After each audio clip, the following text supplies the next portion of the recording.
And the stop needs to be where the stop needs to be. If you do not think long and hard about where you're going to put your stops, that you're going to find that you can quite easily die in a sea of stop losses. It may not be easy, but it's not impossible.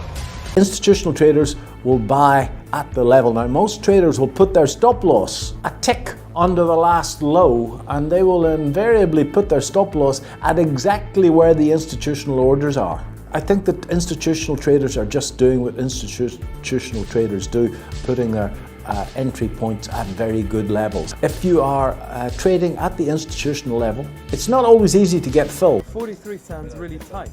So why would you want to reduce your position?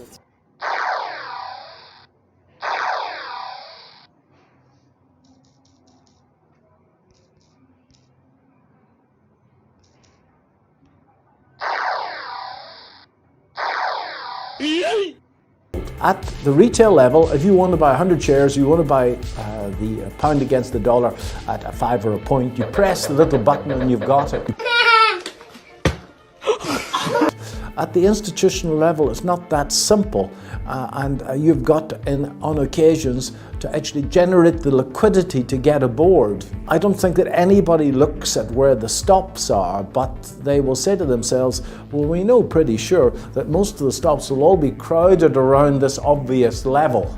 So they will bid the market at that particular level. All you need is one person to chicken out, and the markets are going to go where the bids are, and all those people will be taken out. And here's an exercise for some people. The next time you're just about to put a trade on, you pick up something heavy and you just go poof.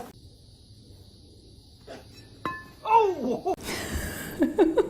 And then you write down on a piece of paper where you were going to buy and where you're going to put your stop loss. Don't buy it, but put an order in to buy it at where you're going to put your stop loss, and then just watch how many times the market goes to your order. Markets will go to the obvious stops most of the time, and one of my rules is that I want to put my entries where the masses put their stops. Nothing clever. That you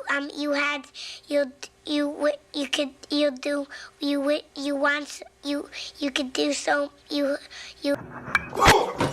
This mentor is an institutional trader, but did you really understand what he's talking about? Let me explain. This is 2-hour chart of gold versus US dollar. Both institutions and retail investors are interested in this zone for a buy. But remember, retail investors will enter the market first because their small orders are filled instantly, causing this short-term bullish move, as you can see. On the other hand, institutions cannot buy this zone because their orders are large and no one is selling at this point. So this is how institutions solve this problem. They create trendline liquidity at this zone, which is perceived as support and resistance by retail investors. And until they grab this liquidity pool and stop out every early buyer, price won't move up, as you can see. So always wait for this fake move before you execute your entries. So where do you set your stop loss? Well, stop loss must be set exactly after the manipulation candle. Remember, fake moves are almost always aggressive moves.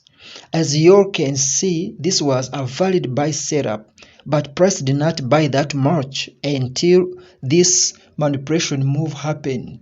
Always wait for this and set your stop loss above or below the manipulation candle. This is a clear uptrend, and this is a strong level of support and resistance.